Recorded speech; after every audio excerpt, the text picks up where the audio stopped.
It's Your Book Club. I'm Mary. And I'm Imani. And welcome to episode 4. We're still going. Woo-hoo. If this is your first time listening, thank you. Welcome. Your Book Club is basically a podcast where the two of us pick a young adult novel, read it, and then get together to rant about it, to analyze it, and just discuss the book. Yeah, so sometimes we pick a book that we both loved as kids, or other times we pick one that doesn't get as much love as it should.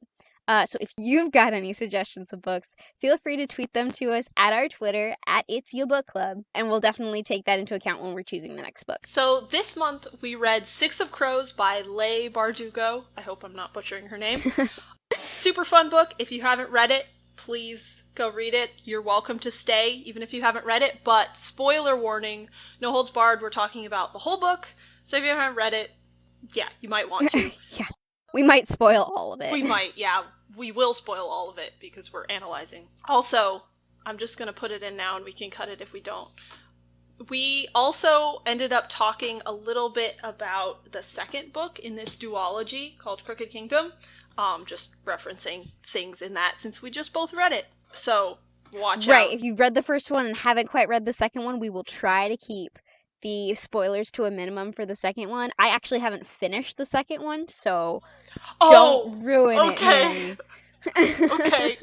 Yeah, so let's get started. I looked up the author today, Leigh Bardugo.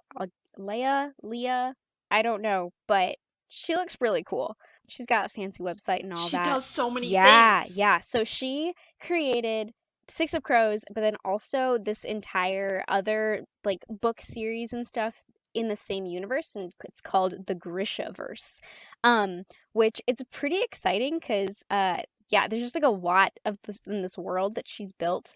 She did a really good job with it. Exciting news. It actually was shot. Netflix is doing a 6-episode series of the Grishaverse. Oh yeah. That's supposed to air at some point in 2020, maybe 2021. I guess filming stopped in February of this year.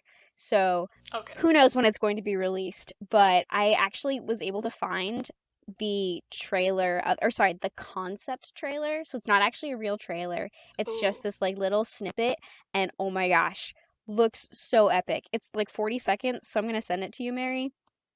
I just want you to have a quick look at it. The link will be in our show notes. It just is epic in its own. So yeah, definitely give that a watch.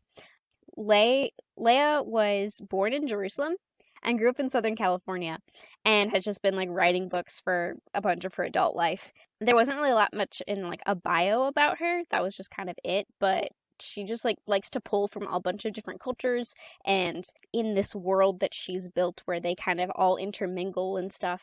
This book is a lot grittier than our previous books. I will say. Yeah. But definitely older end of young adult. Yes, but still so much fun. Don't give it to your 12-year-old. No. They are not ready. Yeah, Mary, watch the thing. That's very good. Man. Yeah. It's so super epic. Quick. Yeah.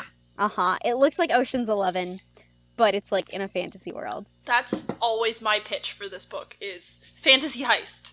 Who are the Six of Crows, Mary? So the Six of Crows, 6 dangerous heroes or whatever. First of all, you have Kazbrecker. He's the sort of criminal mastermind who's earned this reputation of being willing to do anything for a price. He's called Dirty Hands. He's sort of the young, up-and-coming leader of one of the gangs in this city.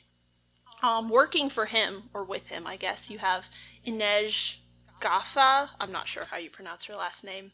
We are going to butcher all of these names, me especially, because I didn't look at the guide and just kind of went with it. So yes, apologies. So sorry to any true enthusiasts. Yeah, we know we're wrong. So Inej is former acrobat who's sort of gotten this role as a spy. She's called the Wraith. She can get anywhere, find any information. She's sort of assassin, rogue type character who sneaks around and works with Kaz and his gang. Then you have Nina, who is what's called a heartrender. She's the only magic person, pretty much. Who's... She's part of this, like, magical race. Yeah, who can, like, affect people, so she can kill them with magic, but she can also, like, raise their heart rate to, like, make them feel excited, or make them fall asleep, or things like that. She's sort of the... I don't know what role in a heist she would be, but... She's like the grifter, really. Yeah.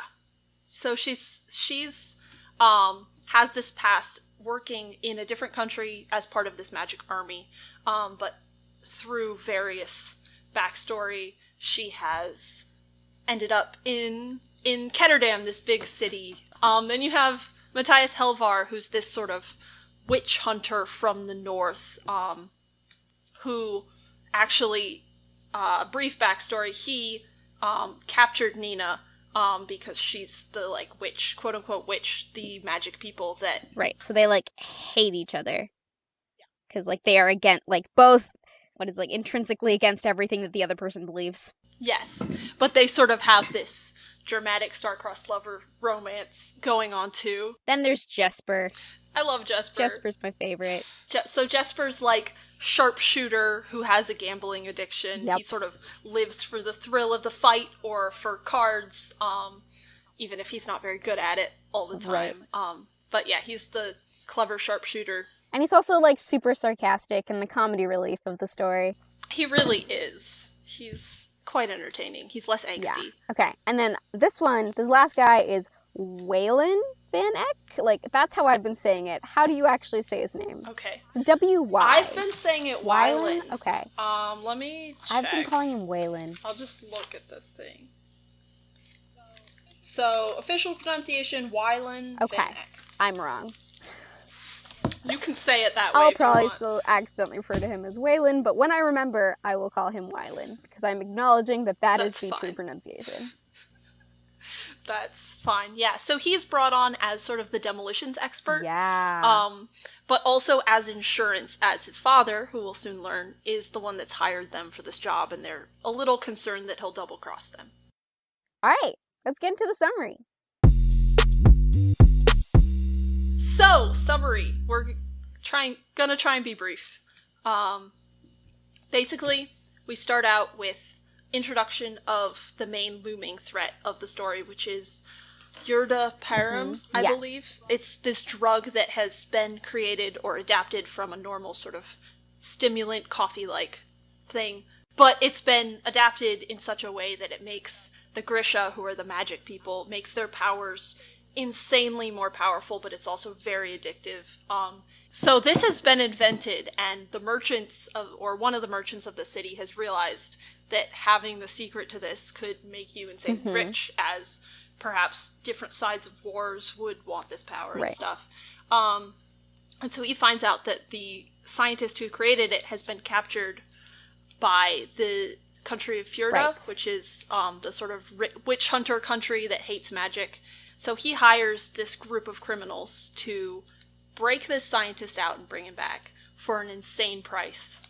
So Kaz agrees, gathers this group of misfits, and they head north. But it's the classic, like, there's only 5 of them, and we gotta get the 6th one. Oh yeah, they have to break Matthias out of prison. And, like, Nina's been trying to get him out of prison for the past year because it's her fault that he's in prison. Yeah, it's her fault, and she feels bad. But she could never convince Kaz to help her until he actually needed something which, like, he needs it. Matthias because he knows the layout of the, like, Fjorda, ice court. The ice court. Yes. Yeah. So Matthias the whole time is very suspicious of them. He doesn't want to do this. He feels like a traitor already for caring about Nina and helping her. So he sort of has this plan that once they get there, he'll maybe turn on them. But also, like, Kaz is dangling this thing over his head of, like, oh, if you help us, I'll, like, give you these papers that say you aren't actually a slaver and you can go home and your honor will be restored. So they head out. They break him out of prison, leaving somebody else kind of in his place as a decoy. As they're leaving, it seems like one of the other rival gangs found out that they were doing something and ambushed them. Inej is injured, and we see that Kaz really cares about her, but is kind of brutal about it, because he's scary and intense. Yeah. And they sail north. We get snippets of different characters' backstories of why they're doing this. When they get there, they have an insane plan to sneak in as prisoners, essentially getting themselves captured. Because the idea is they watch the people going in, but they don't watch the people going out. Because while this is going on, there's like a festival. Yes, it's like a very, very important Driscoll. No, not Driscoll. It's just like important for Fjorda, and they're having this celebration that they only have once a year or once every whatever. And so there's going to be people from all over. So they're not going to look at the party guests as much when they leave. The plan is to be prisoners on the way in and party attendants on the way out. Because they figure they're looking for people breaking in. They're not looking for people breaking out. Hey. So they go in as prisoners. Things quickly go wrong as various things happen. Yes. But they manage to sort of get through various escapades. Right, like plan A fails, plan B fails. They're on like plan G, but they're still going, and it's like still miraculous and working. And they decide that the best way they can do this is to trigger the like most secure lockdown. Yes. While they're doing this. Black protocol. Yeah. So that all the resources are focused on what the Fjorda thinks they need to be protecting, and then the crew will like go a different way. So that happens. They eventually, lots of things happen. But break out with a tank. They do. So they find the scientist. Oh. But it turns out that he is actually dead, and it's his son who's been trying to figure out like a cure for this, but hasn't quite yet. And they break him out, but everything kind of goes terribly wrong after they get a tank. They break through the wall, but everything goes terribly wrong. They seem surrounded. It seems like they're all going to be killed and captured, and the secret of Fjorda Param will get out, and things will go to ruin. But then Nina does the like dramatic thing, and so she takes Fjorda Param and blows everybody to an oblivion. Yeah, her power becomes like 10 times more powerful. She just tells all the soldiers to stop attacking, and they have to. And they escape, but she knows like the consequences of this. Like, you could die from one. The addiction is terrible. Right. Yeah. So we're left with this sort of like, we don't know what will happen with her. She's kind of sacrificed herself. But they managed to get away. And as they're delivering Kue, I believe his name is. Kue. The kid, the scientist kid. They deliver him to Van Eck, the guy who hired them. But he double crosses them. He was like, why would I pay you? Like, you're criminals, no one will notice if you die. So he turns on them, but it turns out that the person that they gave to him that he's captured isn't actually Kue, it's Wylan. But while Nina had this great power, Kaz got her to tailor, like, change the facial features of Wylan so that he looked like Kue, because they knew something bad would probably happen. So it's like, you double-crossed us, but we double-crossed you. But while, at the very end, while this is happening, these sort of... So they're like they're the shoe tide makers, maybe? Yes. So they're a different kind of Grisha, like magical person, and they can turn, like, they can change their own makeup, like physical makeup, to like be like solid, liquid, or solid or gas or whatever, so you can't really harm them. Oh yeah. And so they go after the crew, because Van Eck's like, no one's going to miss you. Yeah. That's why we chose you. And they're like, they're the Suicide Squad. What? And in a moment of desperation, Kaz looks over at Inej, and Van Eck sees it and captures. And that's where the book ends.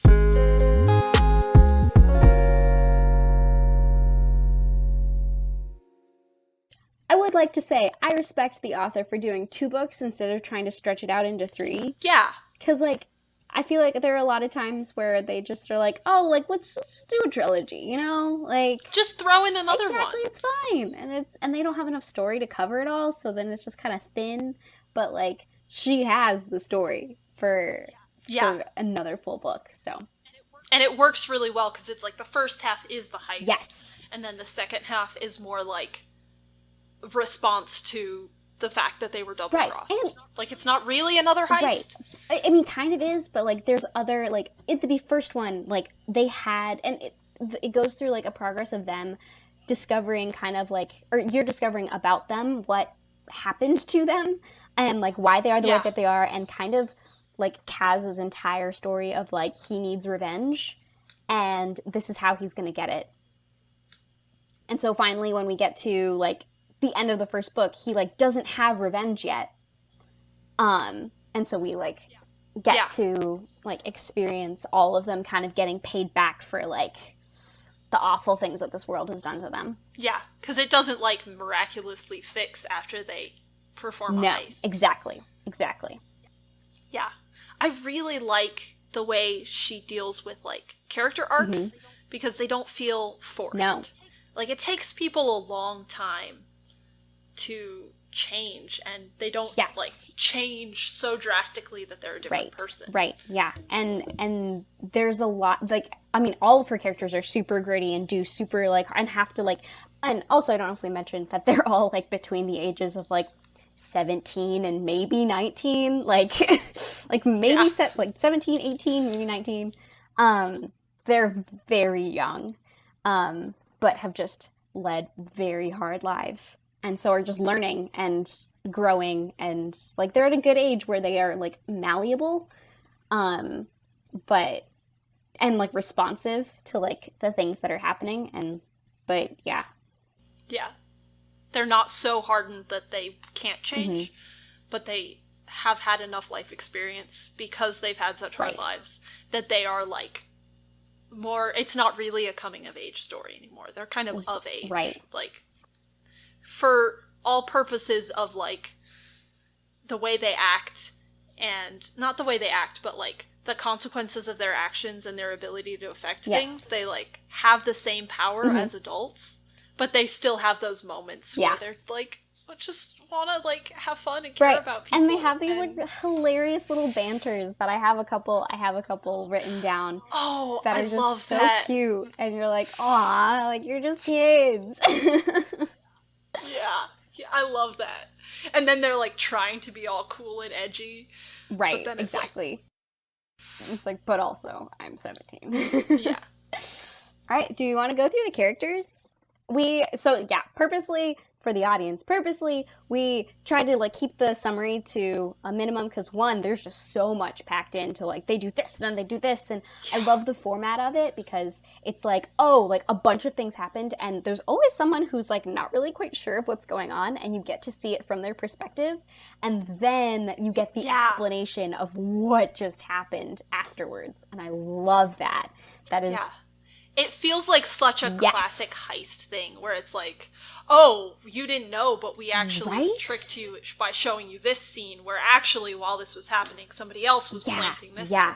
And like, they use the, like, clocks in the ice court to, like, show of, like, oh, so, like right before 11 bells, and you're like, oh, okay, so, like, this is happening, like, and this already, like, hasn't happened yet, and, like, they're just running around. It's so cool. Heist is my favorite genre.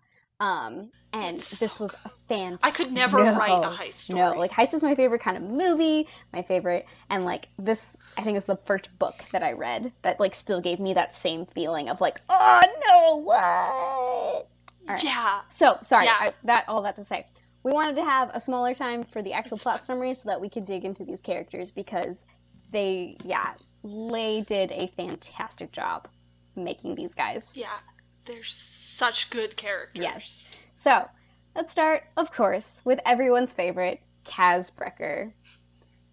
Classic bad boy. Has, like, this thing where, like, he, like, always wears gloves, which you find out later on why, but at the beginning, they're like, I heard he was, like, a demon child, and so has talons instead of fingers. And it's like... Or, like, all the blood he's spilled is on his hands, and all these things. And, like, he, like, takes them off at one point, and Jesper's just like, oh. He's, like, kind of disappointed. Because he's just like, oh, those are just, like... oh, it's just normal hands. Just normal hands. All right. Yeah. Yeah, but it turns out that, like, what he and his brother were just farm kids that sold their farm after their parents died and went to the city intent on, like, making their new fortune and were swindled by this guy who turned out to be one of the gang bosses. And Kaz's brother died because of that. And Kaz, there was like a plague sweeping through the city. It's too topical. Yeah, I know. Hey. And so his brother died, and the people collecting the bodies thought Kaz was dead because too. He was, like, near death. And so he's had this traumatic experience of, like, being in this boat with all of these bodies. And so now he can't stand the sensation of being touched by, like, human flesh. Or even just looking at human flesh. Yeah, he's just kind of like, ugh. And so he's used it to, like, hide his weakness. Right, and, like, that is the one weakness that he has. Aside from the fact that he also has a limp. And he has this cane that is magical and can break your bones. So... is it magical? Yes, he said it was Grisha made. Okay, so it's, like, super... like, it's strong. It's not, like... It's, like, enforced. Like magic. No, it's not... It doesn't, like, glow and, like, provide superpowers or whatever. Yeah, exactly, no. Yeah, it's just really strong, and he walks with a cane, but he also, like, kills people with the cane. Yes. At one point, it was like, I'm sorry, did he just pluck that man's eyes out? He's so intense. You're like, oh, okay. Like, his, like, backstory is that, like, he basically, like, died with his brother and is just, like, so hell-bent on getting revenge on the guy that, took all of their money and was the reason why they were out in the streets and the reasons why they didn't have money for any kind of medication for his brother. And so then he was just like, you know what? Like, now I have to just, like, become a monster. Because, like, he uses his brother's dead body as a raft to get back from the island or whatever that all of the bodies were just thrown onto. And so he, like, spends... So it's, like, horribly traumatic. Yeah, very traumatic. And he's, like, 8 at the time. Yeah, he's a baby. But then after that, he's just kind of like I'll do whatever it takes. Like, I don't care anymore. I know I'm a monster. Right. Like, he acknowledges, like, throughout the thing, he's like, I'm not a good person. And all the other people are like, right. Yeah, you're not a good person. You're he's not, it's not made out to make his actions seem like they're okay. Which I really appreciate. Like, it's not like, oh, he's an anti-hero, but we can explain it away because he's sad. Right. And he, like, doesn't have, like, a one rule. You know, it's not like, oh, the only thing that I don't do is kill people. It's like, nah, you don't care. Like, yeah. He'll do anything. I think one of my favorite parts is, like, when, like, they're on the boat or something and, like, Jesper says something, and he was like, you wouldn't throw me overboard, you need me. And Kaz is like, why do people keep on saying that? Because, like, Inej used that as well, of just like, you wouldn't kill me, you need me. And he's just like, do I? Like, do I really? Do I really? Yeah. And then Jesper is just like, you need me. And Kaz is like, why is this something people think that they can say now? Like, have I become soft? Like, another thing about Kaz is he is, like, the brilliant mastermind of all of the plans, and he thinks steps ahead, and he deals in, like, secrets and stuff. So he, after, like, the traumatic thing with his brother happened, he was like, I am, like, by myself, I'm gonna get revenge, and then realized, oh, the guy that I'm trying to get revenge on is, like, this big gang boss. I need a gang of my own. So then he gets in with the dregs, which is kind of what they are. They're kind of just the, like, leftovers. Yeah. But he sort of transforms them into a more fearsome gang that's making money and has all this influence. But he still works for the kind of old gang boss that doesn't actually do anything. Like, Per Haskell. Yeah. Who, just, like, doesn't want to do any of the work. But, like, Kaz has, like, all of this dirt on all of these people. And just, like, uses that as, like, a way to, like, get in. He's just, like, there's nowhere that he won't go and nothing that he won't do. Yeah. Because he believes that he has nothing to lose. Yeah, and he sort of, like, has this idea of, like he's always manipulating people and has this sort of, like, you can pay them off, but shame and secrets are more powerful than any amount of money. And so a lot of Right. times people try and double cross him by like paying some guard off, but then he's like, oh, well, it'd be terrible if your girlfriend who lives on this specific street and looks specifically like this, if something happened to her, oh no, that would be so awful. Yes. And then like, and he talks about like greed being like a huge human motivator, and how like he is like not mastered by greed. Like greed is his servant, and he uses greed to manipulate other people into doing what he wants them to do. Yeah. Which is like super interesting, because that just like keeps on coming up about like he's very like he gives off the air that all he cares about is money, but like underneath it's all about the revenge, and like he doesn't really care about the money, but he needs the money in order to get revenge. And like when he decides that he wants revenge, he doesn't want that person to just like die. He like wants to like completely rip out their entire world. He wants to crush them. Yes. It's really interesting because there are moments where he seems a little bit softer, and it's obvious. It grows obvious throughout the book that he really cares about Inej, which scares him. Yeah, and he's like, I'm not supposed to care about people. I'm not a good person. Mm-hmm. And she, despite being this sort of assassin who steals secrets, is a really kind person. Like, she has so much mercy, and she's like, sort of like, it's not worth it. Like, Kaz, don't do this. Mm-hmm. And she's like the only person who can like control him in that way. Yeah. Yeah, and he sort of has these moments of like, maybe I could be a better person for her. Like, maybe we could be together, but he's still and then like... it's just like, never mind. Because he's still mastered by this need to get revenge and to destroy the man who destroyed him, and also by this sort of like terror of being touched. Like they have these moments where they like seem to be close, but he's like recoils so much at the thought of any like sort of repulsed. Human touch. Yeah. And Inej doesn't know why, but she's kind of like, I'm not gonna, like, by the end of the book, she's kind of like, I'm not going to be with, like, have you with all of your armor on. Like, you can't both be with me and keep all of these things that you're using to protect yourself. Like, you need to be vulnerable, or else, like, I'm gonna leave after this. Yeah. Mm-hmm. Which leads us very well into Inej. Yeah. She's so cool. She is my favorite. She is, so yes, as Mary said before, she was a acrobat, and her parents like trained her to like be really, really like, she like walked the high wire, and her like, she's a, what's her? Suli, yes, she's a Suli, and her like race, not race, but her nation, they're nomads, and they're kind of just like a traveling circus. And if you ever seen Avatar, she is very much like Ty Lee, yes. Except not in personality. Not in personality at all, but just like the whole like backstory, she came from a circus and is just like very flexible and like very light on her feet. And I thought like the coolest thing about her was like when she was stolen away from her parents when she was, or like about like 3 years ago or something, so like when she was like 15, 14, taken, sold as like a prostitute, and she was like a prostitute for a year, and then Kaz basically, like, one day she like sees Kaz, and like Kaz used the like they call it the menagerie. It's just like a very awful experience or whatever. It's so creepy, so bad. Like that was my least favorite part of like the entire book, like, was just like, I hate this part of humanity. Like I just can't take it.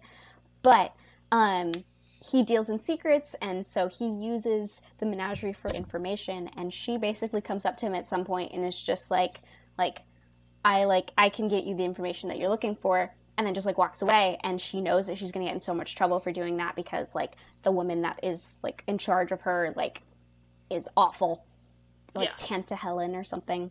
Yeah, she's the worst. But later on, Kaz like basically just like pays off her like indenture and like buys her in like a better way of just being like you gives can her pay a off your contract debt. Of like, you work with us, like, and like we don't control you, but you work right. with us. And you can come and go as you please, but, like, you are under our care, kind of, and as soon as you pay us back, then you can go on your merry way. And she's just kind of like, okay, why, what did I do? And he was just like, I didn't see you coming when you told me, when you started talking to me. I didn't know that you were wearing there. Bright colors, you had bells on your ankles, and I didn't see you. No one sneaks up on me. And you're just like, wow, that's cool. That's cool. And she's just kind of like, oh, I, like, wasn't trying. Like, that's just what I do. Just, like, how I walk, I guess.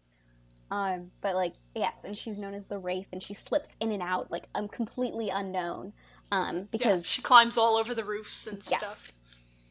And at the beginning of the book, when they're, or not the beginning of the book, in the middle, when they are trying to get to Fjorda, somebody basically knew that they were coming and orchestrated this entire, like, ambush on the boat that they were going to and kind of blew up the boat that they were going to, but, like, Kaz knew and was actually at a different boat because, like, Kaz is Kaz. But because of this, she kind of, like, sneaks around to, like, everybody and just, like, kills all of the henchmen that are coming after her, but she gets, like, stabbed pretty badly and is, like, dying. Kaz finds her, saves her. I also love that, like, she was so mad at him before because she was like, you need me. And he was just like, kind of. Not really. I don't need you. Right. I could find another Wraith. Like, do what you want. I don't care. And she's just, like, so hurt by that, like, she's dying in his arms. He's taking her back to the boat. And the last thing she says before she passes out is, apologize. Yeah. And then later, as he's, like, terrified that she's gonna die, he's like, what is the thing that she wants me to apologize for? There's so many things. Like, I've done so many things that are mean, and I don't know what to do. Such a jerk. Like, what did she want me? What specifically? Yeah. Because I love that Inej, like, she is this, like, sneaky character who, like, stabs people and stuff. But she has such strong boundaries. Yes. Of, like compared to Kaz. Like, she's like, no, like, I have my, like, values still, even if I've done all these things. Right, and she comes from, like, a religious people that believe in, like, I don't know if they believe in a god or gods or saints or whatever. Yeah, they have saints. And like, karma-esque things. Yes, and she, like, names her knives, like Santa Helen and, like, all of these different saint names. She names them after the saints, And she, like, does penance for, like, the crimes she's done, which I don't know what that entails. I think she's like, she will serve penance, or I don't know, like, she's aware of it. Yeah, she said she will. Yes. Yeah. And yes, and she has, like, very clear moral values, and there are definitely times where she keeps Kaz from going too far off the edge, and he's able to kind of use her as that kind of a buffer, because, like, you don't really know what's going through Kaz's mind, because, like, he thinks he's the most rational person in the world, and the most, like, practical and efficient, and he's always gonna, like, be that. But there are times where she, like, forces him to show mercy, and he kind of, like, lets her be that instead of, like, he's like, oh, it's her fault. Like, right. I need her. Exactly. So I'll do this for her. It's like, fine. It's not because I care about her. Right. Exactly. It's not because I care about anybody. It's because she has a point, and she won't be happy if I do this, and I want her happy because I need her to, like, scale a 20-foot, like, cylinder or whatever. Yeah. Inej, I feel like she's the character that in this book has the most complete sort of character arc. Yes. Like, she starts out still kind of scared. Like, she always imagines she sees people that are going to take her back to the menagerie. Yes. She's kind of just hiding, running from her past. Like, I don't know what I'm going to do. I'm a broken person. Right. And she has this dream of going home, but then it's just like, my parents wouldn't want me anymore because of what I've become. Yeah. Like, would they even know who I was, kind of thing. But over the course of it, she sort of finds this purpose and motivation in, like, the darkest moment of the heist. She sort of decides to, like, hunt slave ships and make it so other people don't go through the same thing she did. She's love that. I love that scene. It's so good. So she has to climb up this, like, 10-story incinerator shaft or whatever. Yeah, that's what it was. And so it's, like, too hot, more hot than she expected, and her shoes have melted. Her shoes are melting into her feet. Yeah. Because she has, like, rubber-soled shoes. Yes. And so she's, like, climbing, and she doesn't know how much farther it is, and she's just, like, remembering all the things she was told at the menagerie, and, like, give up, like, you're not worth anything. Mm-hmm. And then it starts raining. Yes. And she remembers her dad telling her about, like, what is the quote? Like, the heart is an arrow, it needs aim to land true, or something. And so she, like, has this moment of, like, this is my goal. Like, I'm not doing this for Kaz. Right. I'm going to get this money, and then I'm going to buy a ship. And a crew. And I'm going to rescue other people. Yes, and she's going to make sure that this doesn't happen to the people that she can reach. And it's so good. It is so good.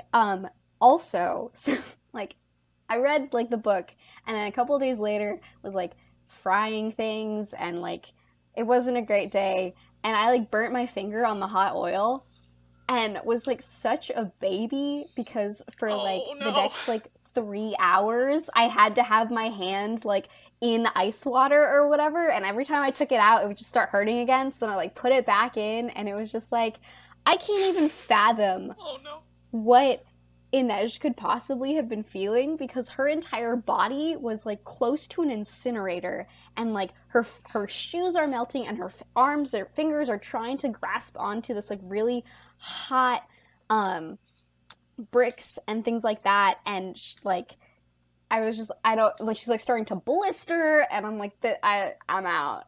Like, oh. Like, I wish I could be that cool, but yes, she is so hardcore. She's so tough. But at the same time, she acknowledges her weaknesses, like, or not even her weaknesses, but just, like, she was like, I cried after my first kill, and just, like, couldn't hack it, or, like, she cried after, like her first couple of nights in the menagerie, and then learned that she wasn't allowed to cry because she was beaten till she was, like, blue. And just, like, has endured so much, and then from that, instead of being like, I just want an island by myself where nobody can touch me and nobody can, like, ever, like, hurt me again, she decides, I want to rescue people because I've come out stronger, and now I want to make sure that nobody has to go through what I went through. Yeah. And I think that's she's, so noble. Honestly, she's such a foil to Kaz, because they both have this, like, sense of justice. Like, I was wronged, and I need to fix it. But Kaz is like, I suffered, so everyone else should suffer too. Right. Or, like, that person who caused me to suffer should suffer. Yeah, and she sort of calls him out on it once I don't remember if it's in this book or the next one, that she's like, but then you're just the same as them. Like, I think, what's the difference? I think it happens in the first book, yeah. And then she's like, despite all this, she's still kind and still, like, cares about her friends. Yeah. And feeds the birds on the windowsill. Yeah. And, like, Yeah, she's incredibly talented, incredibly kind, and just incredibly strong. Yeah. And she and Nina are really good friends. Like, Nina's the next character. And, like, they're the only two girls in this 6. So. Yeah. But bond. They're so different. Yes. And, like, Nina's always flirting with everyone, and, like, oh, yes, I deserve the best, I'm so great. Not in, like, an arrogant way, like, in a jokey way. Yeah, and, like, I think at some point Matthias is just like, you would flirt with, like, a tree if it would flirt back, and she was just like, hey, I would get its attention, thank you very much. Like, yeah. Kaz says something about he once saw her, like, flirting with a pair of shoes that she saw in the window that she liked. Like, oh, yes, they're so beautiful. Exactly. Like, she and Jesper together, they're like, yep, we can just, like, count on them to flirt their way out of any situation. Yes. I love that.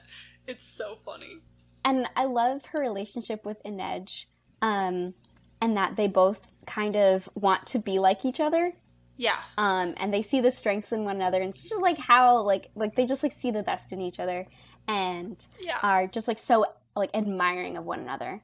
And Nina was a warrior in, like, the 2nd Army for the Ravka people. Yeah, so she, like, was in this Grisha army. Right.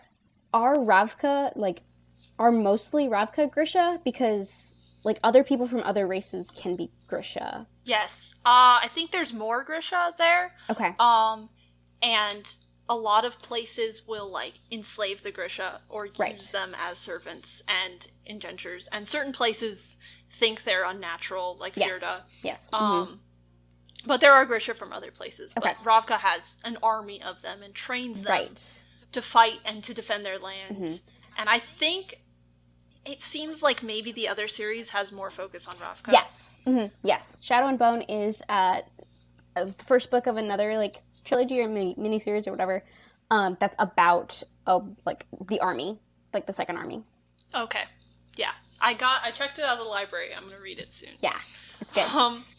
But Nina was part of this. She was sort of undercover because she has a great use of languages in other places, looking for other Grisha that were in hiding, because a lot of places don't like them, and was captured by this group of witch hunters, essentially, the Druskel from Fjorda, including Matthias. Yes, and that's where she meets him. And so she was on this ship essentially going to be brought back and tried for her crimes, but, like, her crime is existing, essentially. And the thing that Matthias never, like, doesn't quite understand is that he's like, no, like, you're tried and you're found guilty, and that's why they, like, put you on a pyre or whatever, like, impale you or kill you somehow, execute you somehow. And she's just like, Grisha are never found innocent.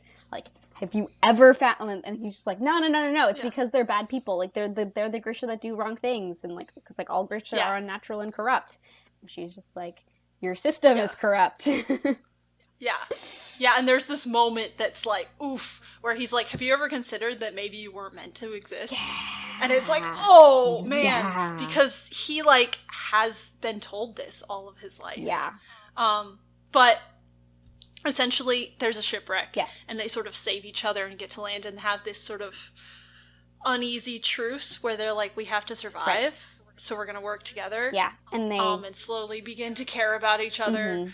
Or, like, they, it's more like they keep each other alive by, like, aggravating each other, because, like, wherever they are is, like, so cold, and, like, they have to, like, trudge, and they, like, don't have food or water, and they're just, like, alive. Like, oh, are you giving up? Right, exactly. Like, just by their, like, and they're both very strong-willed people, and just, like, kept alive by their just, like, I'm not gonna be beaten by you. And Nina's always, like, kind of flirting with Matthias, who's very uncomfortable with it, because he's like, this isn't how we do things. In my place, like, women are not like this where I'm from. What? He's very, like, conservative in his, like women don't fight in the army. They, do, like, and, like, they also don't, like, swear like sailors, or, like, talk the way that you talk. And she is very, like, she grew up in the army, and, like, it was, like, boys and girls, like, in the same army, so she, like, has no shame whatsoever. Like, it's just, like, whatever. And so there's this sort of, like, she's so different from everything Matthias thinks is good and correct, but then he also, like, starts to care about her.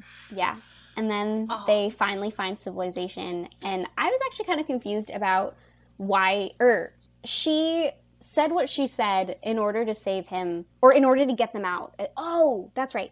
They, like, found passage and were trying to get to somewhere else. And she speaks all these languages, and he only speaks Fjordan. And so she's, like, talking to the captain, and basically she finds out that there are other people from the Second Army there, and she realizes that if they find her and if they find Matthias, they are going to kill Matthias. Yes, because he's, like, against everything that they stand for. Like, it would make sense. Like... Yes. But she doesn't want that anymore, and so she says that he's a slaver, and that he captured her, and they basically are taking him to Ketterdam to be tried. For trial. Yes. Because, like, technically, slavery is illegal, even though it totally happens, and so they're legally required to protect him until he can have a trial. And so her plan is to then be like, oh, then I'll, like, get him out of prison. It's better than if he's dead. Right, or then I'll recant, and But then they, like, didn't give her a chance to. Yeah, and so then all this time, he's like, I started to, like, care about you and take care of you despite all of these things, and then you just turned on me, and now I'm in prison, and all this stuff. And he's, like, lost everything. And so they have a very uneasy, like, at the beginning, when they first rescue him, he, like, tries to kill her again. Because he's, like, woken up for, like, the past year, like, thinking that he's, like, either in love or going to kill her. He's, like, kind of insane. And so it's this sort of conflict of, like, this is everything I stand for. I have to, like, she's distracting me. This is bad. And then also caring about her. Right. I think, so Matthias is like, so I don't know, I've seen some things saying that like he's a super boring character, like, oh, he's just like backwards, but like he changes the most over the course of the story. Like he goes from being told like his whole culture of like magic is bad, it's unnatural, it's dangerous, it's against everything we care about, and it's going to destroy everything, to like realizing that that's wrong, not always wrong, and maybe it's unnatural, but it can be in like a beautiful way. It's cool, and sort of turning against and realizing how toxic and bad his people are. And there's a pretty key moment in towards the end of the first book where basically they're trying to find the scientist, and they run into the Driscoll captain who captured Nina. Yeah. And he was Matthias's hero. When Matthias was younger, I think his like, and like a father figure. Yes, like his parents were dead or something, and so then it was like this was like his uncle. He like took him in, and he believed in him. And Matthias was never really good with people, and like never really bonded with his other like Driscoll people or mates or whatever. And this guy just really looked out for him. And so then there's a moment where Nina is trying to get the information out of him, like in the hopes that he doesn't recognize her. But he actually does recognize her and is leading her to this awful place where they're like experimenting on Grisha, and basically locks her in the cabinet, or not a cabinet, locks her in a cell. And Matthias comes up and is just like, yeah, like, I hate you. And Nina's just like, I deserve this. Like, oh. She, like, isn't mad about it. She's just like, this is, what I deserve. And then, but it turns out that, like, Matthias was actually, like, saying that so that, like, Brum would, like, not kill her and, like, not raise the alarm. And he, like, attacks him and, like, locks him up and whatever and saves Nina. And they're all like, oh, wow, aw. Yeah. So there's this moment where you as the reader think he did betray her and turn her in, because it's been from her point of view. And then he just shows up and he's like, yeah, like, right, like, you're captured for crimes against humanity or whatever. But that's super important, I think, for Matthias, because he's able to see his, like, go back kind of in time and see, or not back in time, but, like, go back to the person that he used to be by coming in contact with Brum and realize how wrong that he was. Yeah, how, like, full of hate and fear of what he didn't understand is essentially, like, that's what he's realizing is, like, oh, like, we're all just, like, it's just because we're afraid and we hate what we don't understand and we think it's bad. Right. And so he sort of has this, like, maybe I can convince them. Right. And he was also, like, very brainwashed and is kind of also able to see that, like, Brum is not as, like, pious and righteous and, like, a devotee and whatever as he thought that he was. And he's just kind of like, ew, no, of course, we torture and kill Grisha, like, ha! Yeah, it's fine. Like, we're supposed to give them a trial, but before that, we can just, like, make them be our slaves and build stuff for us. Exactly. It's fine. Exactly. Like, it's fine. They're not human. And so him being able to be that, or see that, was, like, super important for his character. Couple more things about Nina. So she's a heartrender, and she's, like, so after she said that Matthias was a slaver, took him back, he was thrown into Hellgate. Just like the prison. Their prison in Ketterdam. She decides to stay. Like, she could go back on a ship and go to Ravka. Like, she could find enough money or whatever and do that. But she decides to stay and try to get Matthias out of prison. And spends a year also working for, brothel, but she's a heartrender, and so she's, basically just, like, affects people's emotions. Yeah, so, like, people come to her, like, super sad and stressed, and she'll, like, magically mess with their emotions to make them more calm and happy. Right. And so, like, there's, like, you, like, kind of get introduced with her by, like, she's with a guy who, I guess his wife died or something, and he's just, like, kind of depressed and kind of, like, can't really function anymore, and she's just, like, easing his depression, making him feel calm. He's very grateful, and is now able to go out and, like, be a successful, like, I think it's, like, a merchant or something, and, like, so, like, that's what she does. But her training is in killing people with her powers of just, like, slowing their pulse to a stop, and it's like easy. Yeah. And so she's kind of like the most overpowered character there. Yeah, she can just like snap her fingers and kill people, right. or make their brains messed up or whatever. Exactly. So the interesting, like, she gets a lot more like mental struggles in the first book, because like she's in Fjerda, she's in the ice court, which is like the worst place for a Grisha to be. And she sees there's one scene where she and Kaz are supposed to be searching this like part of the prison, and she goes into this room that's like definitely like Grisha, like the walls are glass or whatever, enforced. like made, yes, Grisha enforced, so that like they can't escape. Right. And like there's like the tiles or wherever the floor have like blood near the drain, and she's just like, how many Grisha have been like killed here? And so it's just like really hard for her to like mentally concentrate and stuff. Yeah, and like seeing Grisha that are under the effects of this drug that like are sort of destroyed, like using their magic's supposed to make them stronger and healthier, but it's just destroying them, and she's sort of like, yeah, but she makes this sort of truce with Matthias to like when they're both alone, they decide that when they find the scientist, either at the ice court or after they get away, they're gonna kill him because he's too dangerous. Right. Yeah. Like yeah. Yeah, they're gonna make sure that he never gets back to Van Eck. Because neither of them care about the money. Yeah. But then he's a kid. Right, exactly. Then they're like, crap. Yeah. They're like, oh, he's a kid, he turns out to also be a Grisha. And they're like, what do we do? Yeah. Would you find out that like, that Kuwei and his dad were both Grisha. That were actually Kuwei, or the dad, I can't actually remember what his name was, like Bo Yu Men or something like that, was developing Jirda Parem in order to help Kuwei hide his powers, because he knew that. No, you're fine. No, he knew that Grisha who don't use their powers are like unhealthy. They kind of like shrivel up and die-ish a little bit, which Jesper has a really hard time believing.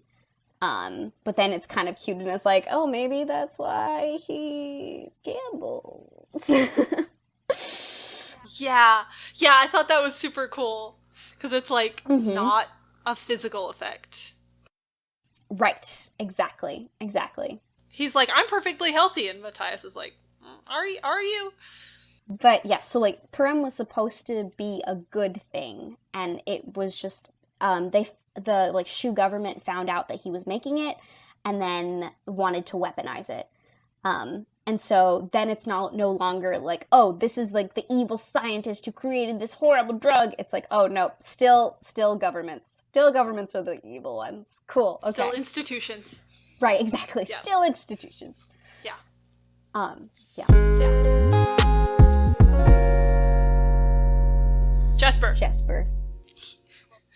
I love him. He's great. He's like the like antsy, can't sit still, always gambling, always flirting with everyone and making sarcastic comments. Like super sharpshooter. Yeah. Like one of the first chapters that you get from his perspective, he's just kind of like, yeah, I never quite feel alive until someone's shooting at me.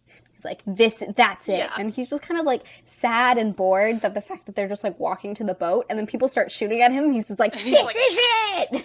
He's like, I shouldn't be happy, but I'm really happy. Because he like, is always like, he's an loves adrenaline junkie. Yeah. He's probably the least like, edgy backstory guy. Yeah. Mm-hmm. Like, he was supposed to be a student.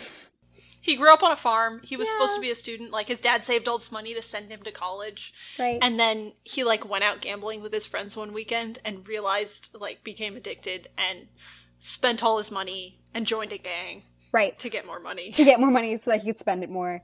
But the funny thing is that he's just like, I, like, technically never didn't become a student. You know, like, he's still technically a student. He just, like, doesn't take classes and, like, doesn't pay for tuition. He's just like...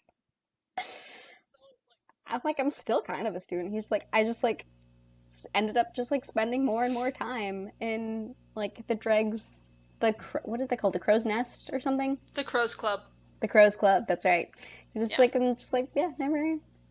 Oh, I was just gonna say, so we find out way later that Jesper is actually a fabricator, which is a type of Grisha. He can, like, change materials and stuff. But he's been keeping it a secret. I think we might have mentioned this earlier, but he's been keeping it a secret because his dad was like, it's dangerous, like, no one can know, they might try to capture you. It says early on that he is Zamani, which is another kind of race. He stands out kind of anyways, and so, like, he's just, like, working super, super hard to, like, also not be known for being a Grisha. Which, like, his mom was a Grisha. His mom is so cool. Yeah, she's like, yeah, she taught me how to shoot. You're like, what? Yeah, it's so great. Yes, but yeah, like, I think we only mentioned that, like, Kuei implied that the fact that Jesper doesn't use his powers might be why he is, like, an, like, addict of, like, at gambling. Yeah, and, like, he's always distracted, can't sit still. Right. Like, this restless energy. Yeah. The whole entire time that they're going, everyone's kind of confused why Jesper is there. Because one of the reasons people are just like, oh yeah, like, I understand why we need, like, the guy who has all the plans. I know why we need a demolitions expert, like, Inej, of course. Like, everybody else, like, has a purpose. And then they're like, and Jesper, like, why do we need a sharpshooter if the whole point of this entire operation is to, like, not be seen? Yeah. I think he just shoots things. Right, exactly. And then you find out that's because he's a fabricator. And, like, that's what Kaz needs. Yeah, and he, like, pulls a little bit of metal from the prison bars to make some lockpicks so Kaz can get out of prison. That's cool. Which, like, Kaz, when they're going into the prison and they're being, like, patted down or whatever, and then, like, the guy, like, reaches into Kaz's mouth and, like, pulls out lockpicks that he had swallowed. Yeah. Well, no, he just, like, had them in his mouth. You're like, ah. It's, like, the worst. It's so gross. Yeah. But yes, so, he kind of, like, that's, like, a big secret that you're like, oh, that's why you're like, here. What? And that just, like, kind of comes out. And he and Wylan develop this, like, very close relationship. He's just, like, they just give each other crap all the time, but, like, they're, like... Yeah, and Jesper's constantly, like, kind of flirting with him, and Wylan's always like... Yeah, and like, I don't know what to do. But they, like, don't really care about each other. Yeah. And they're really sweet and end up having to, like, do things together. Or, like, they're, like, grouped together. Yeah, Jesper just, like, has so many, like, great lines and just has this charisma about him that he's just like, I don't really care. And he does have, like, some kind of noble goal. Like, his goal is the reason he needs the money is because he has actually gambled away his, like, dad's loan. Yeah, like, for his farm. Like, his dad got a loan for tuition. Yes. But he gambled it away. But yes. Yeah. And so he needs the money so that he can, one, pay back his dad's loan and, like, his dad won't lose his farm. But then also now with all the rest of the money, he's just going to gamble it away. Yeah. Yeah. And he has that bit about, like, oh, like, you can pay somebody to earn money. And then he's like, oh, well, the real big bosses pay someone to pay someone to earn money. To earn money. It's like, oh, no, just pay somebody to pay somebody.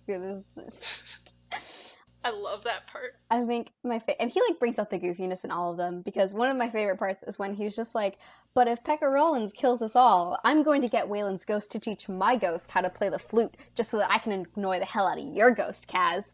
And Kaz goes, well, I'll just hire Matthias's ghost to kick your ghost's ass. And then Matthias is like, my ghost won't associate with your ghost. I love that part.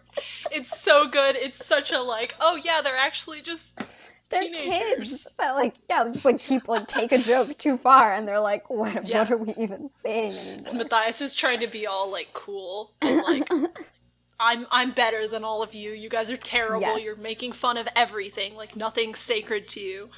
Yes, that is a big thing. Like, he and Jesper, like, don't get along for that reason. No, yeah.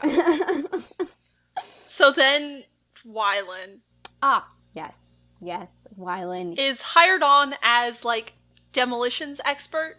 Yes. But they're all kind of like, what? Like, why'd you pick him? Because he's, like... He's okay. Yeah, he's a newbie. He's, like, kind of soft. Like, he's not a hardened criminal. Mm-hmm. You find out he's actually the son of Jan van Eck who hired them. Yep.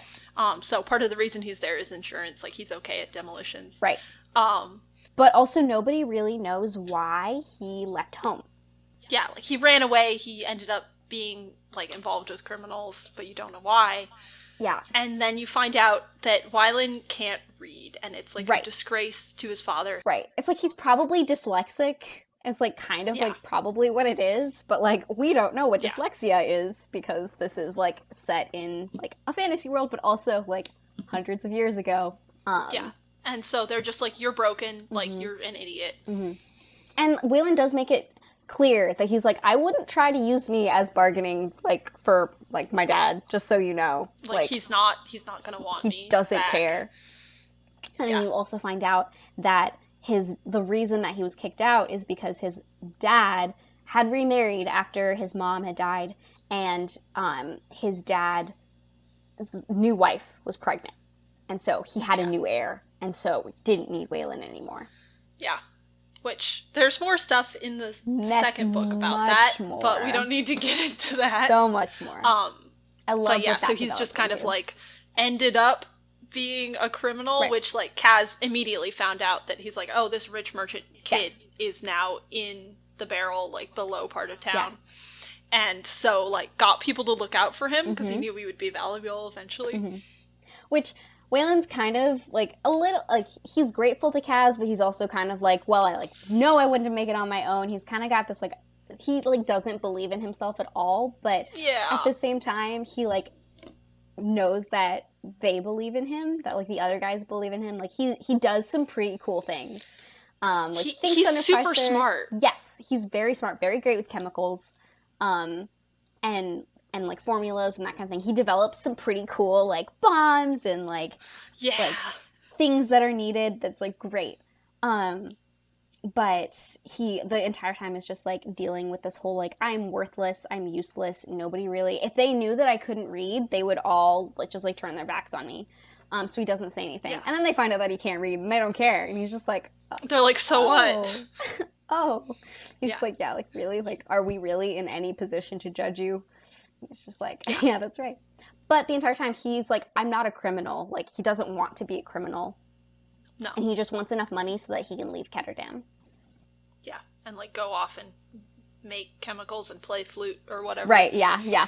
Jester makes a huge deal about the fact that he plays the flute. He's like, oh, fancy. Like, do you learn how to play piano? And he's like, actually, play the flute. He's like, oh, how useful. Yeah. Marketable skills, you know?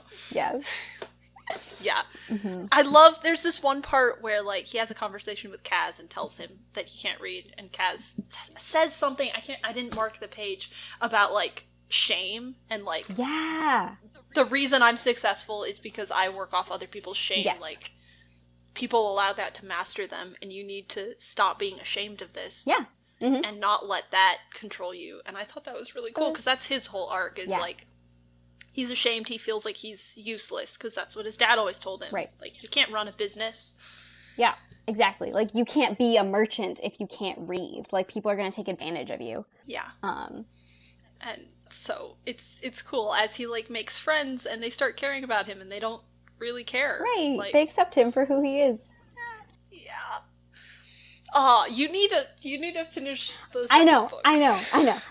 I like knew that I couldn't get it in enough time to do this, so I was like, okay, like that kind of helps a little bit, so that we know not to spoil the second book. But yeah, I love Wylan. He's a sweet boy. And then, like, we don't really know much about the other peeps, like Kuei, and then Pekka Rollins and Venek. Pekka Rollins is the one who swindled Kaz and his brother. Yes. And so he's another, like, crime boss that Kaz is determined to destroy brick by brick. Yes. Like, he's gonna tear him down. Mm-hmm. And, like, that's his whole driving motivation. And he, I think his group is called the Dime Lions.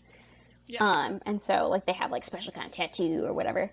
And I can't remember if this was the beginning of the second book or the end of the first book, but as soon as Inej is taken captive, I think it's the end of the first book.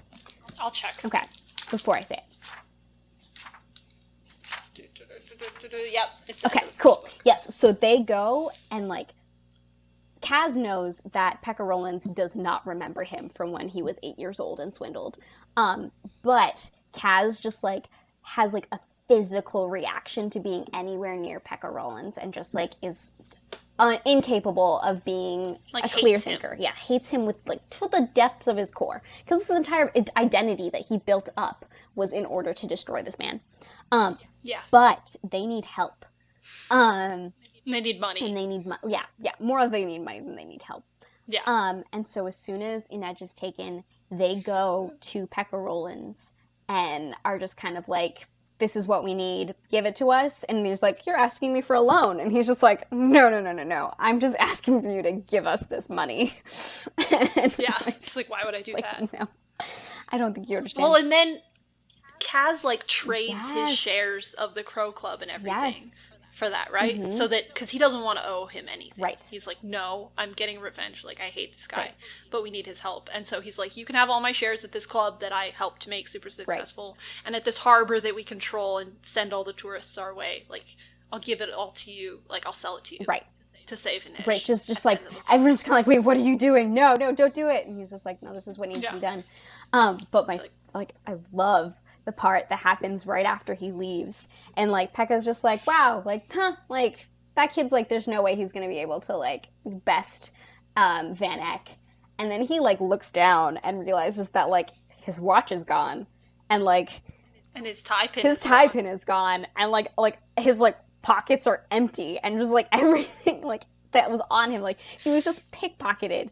And he's just like, there is no way that, like, this kid, like if this kid is smart enough to, or, like, has the balls to, like, pickpocket me in front of me, like, in my own home, in my own office, like, this kid is nuts. Like, Van Eck better watch out. Yes, and then at the very end, it's very ominous, and he's just like, if Van Eck can't best him, then that just, like, I really hope that Van Eck, like, kills this kid, because if he doesn't, I'll have to. And you're like, dun, dun, dun, dun. Yeah. There's so much, like, oh, well, you thought I was going to do this, but actually this is what happened. And it's so good. Like, the sleight of hand of a book. Yeah. Like, crazy. That, like, makes you be like, oh, I can see exactly when he did that without, like, being like, and then Kaz does this thing. Right. Like, there's one point where he has to, like, no, wait. Are you talking about, like, we're in Edge? That's later. That's in the second book. There's a good example he, like, of this. bumps into a guy and is like, oh, you dropped your wallet. Mm-hmm. And he had pickpocketed the wallet and also put something else in his pocket. Yes. Yeah. There's a part where Inej comes in contact with the woman who was in charge of her at the menagerie. And this is at the ice court, and, like, you pretty much think that their entire plan has gone up in flames. Like, you're like, there's no way that they can come back from this. That doesn't make any sense. And she, like, comes, and she gets caught, and she's like, they're like, you, like, she's not one of mine, like, or the... Like, she's a criminal. Yeah, exactly. Yeah, because she had disguised herself as one of the girls from the menagerie to get into the ice court. And then she, like, something happens with her papers. Her. Yeah, and she gets recognized, and Tanta Helen's just like, of course, like, she's the worst, whatever, she's not, like, you should take her away. Like, arrest her. And Inej just goes nuts and just starts strangling Tanta Helen. And she's just like, and this is a huge character moment for her, because, like, before, when she meets her in the street, she's terrified of her, and her body just starts shaking, and she can't, like, she's just like, I, like, couldn't think straight and couldn't function. And so finally she, like, gets it in her head, because she has this drive that she's going to, like, be a pirate, and she's just like, I love that. And so she, like, strangles her, and then, like, much later on, you realize that, like, she stole Tanta Helen's, like, most famous prized diamond necklace. Yeah, because they needed a diamond for this other thing to, like, make a drill or whatever. Right, exactly. And Kaz is like, oh, did you get the diamond? Yes, and she's just like, here it is. Good. And you're just like, you did what? Yeah. It's so good. I love all those things like that. That's like, oh, while you thought this con was going on, there's actually, like, 3 other things going on at the same time that you find out later. Yes, exactly. Yeah. Yeah. Yeah, but that's a really good character moment for Inej, because there's that whole, like, she sees her in the streets, and the lady's like, you'll wear my silks again, Yes. like, I'll get you back someday, and Neige is like, no, I can't, like, I'd rather kill myself. But then, like, their plan C or whatever involves her and Nina dressing up as the girls from the menagerie and sneaking in. And so she, like, has this moment of, like, I have to do this. Where she's, like, wearing the stuff again, and she's just, like, kind of, like, traumatized a little bit. But then she overcomes that, and it's, like, this victorious moment where she is wearing these silks that are, like, a mockery of her culture. But then she's, like, gotten the best of it, and it's really good. So good. What were you going to say about Ketterdam culture? Oh, yeah, so, like, the whole thing with Wylan not being able to be merchant is so important because their whole religion in Kirch, I think it is, in that nation, is based on trade. Like, their god is a god of trade, and they worship him through industry and hardworking and, like, making money, essentially. Like, that's their whole thing. And so, and it's, it makes it really interesting for, like, contracts and for sort of this background of the way things work, because everything is based on, like, oh yes, we're pious by working hard and making money. Yes. And one thing that I found really interesting is, like Kaz has this, like, background. Kaz is great with numbers, and he has this background of, it's kind of like stocks, like buying stocks and, like, shares of things. Yeah. And, like, that's what his brother Geordie kind of gets into and wants to get into, and that's how Pekka, like, swindles him. Yeah. Because, like, he had, like, a hot tip that, like, this stock was going to go down or something. Yeah. And so, like, everyone's going to, like, buy this one. And you're just like, what, like, oh, like, this isn't the part of things that people really tend to care about. Yeah. But it just, like, seems boring, super interesting that this is, like, integral to this, like, to this culture. Yeah, and, like, contracts are carried out in front of, like, the church of their god, because, like, that's the big thing. Yeah. Yeah. And that's why, like, so many of the merchers, they're called, like, the merchants, hate the criminal people, because it's like, oh, you're, like, uncouth and unholy because you didn't work hard for your money. Like, you didn't get it honestly. Even though they're also exploiting people. They're also not honest. And making money off indentures that are supposed to be honest contracts, but really are just slaves. But really are not. Yes. Like, there's some indentures that are better than others. Yeah. The one at the menagerie is, like, basically, like, Tanta Helen is notorious for the girls never paying off their indenturement. They just die. Yeah, because, like, it's like, oh, well, you need to pay me rent and food money, and I'm paying for all these things, so you owe me more money. And, yeah, they never get out. One thing I thought that was really interesting and really cool that the author decided to also put in was the, like, comedy brute. Oh, yeah. Where it's just like, this is just a very well-known pop culture reference. Yeah, that's like all of these plays.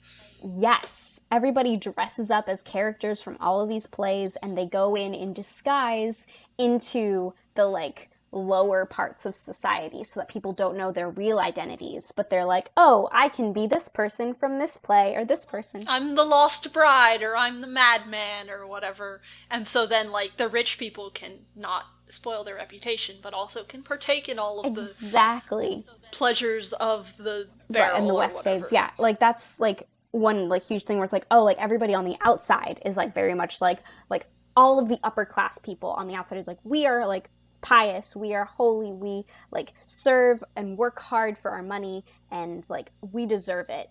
But they also, like, highly fund the, like, lower parts of it by, like, partaking in the, like, what they would call the, like, the lower class of society. Yeah, and, like, they're never gonna really clear out the gambling halls and the pleasure houses because they pay taxes and they make money off them.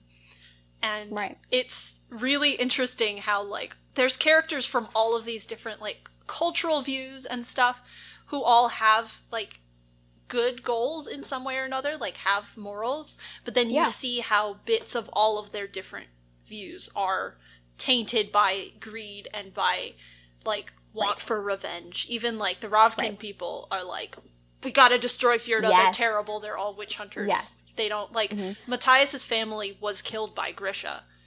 And so that's why he joined, because, like, so there's all these, like, the individuals can still be good, but then the institutions tend to all be corrupt. Which is very, very YA if you think about it, because it's like these kids that are thought of as like the worst of society are actually operating on the like higher morals, and like they're like, everybody else sucks.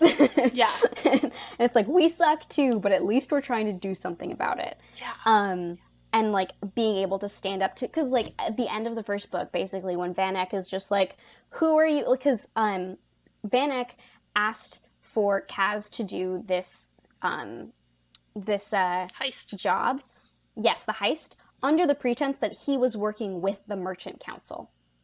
Which Kaz at one point, like when he's like thinking back retroactively, is just like, why did I believe him? We like met in his house. There was nobody else there except a guard or whatever. And like he's like, I totally was suckered and fell into that. And he just like blames himself because like of the one time in his life that he was also suckered, and like his brother died because of it. Yeah. And so like, even though he was like 6, but anyway, like, yeah.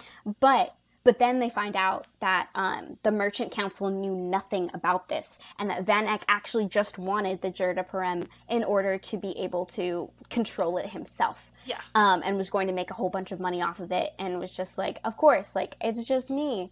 And then Kaz was just like, well, we're just going to tell the Merchant Council, and they're like, they're going to believe you? Like a bunch of kids that are criminals that, like, have nothing to their name, and you're like, yeah, because it's like, this guy, he's like, I have power and authority and everyone trusts me. Like, of course, these are my friends. I invite them over to dinner. Obviously, they're going to side with me. They're not going to think that I would do this thing, so I can get away with it.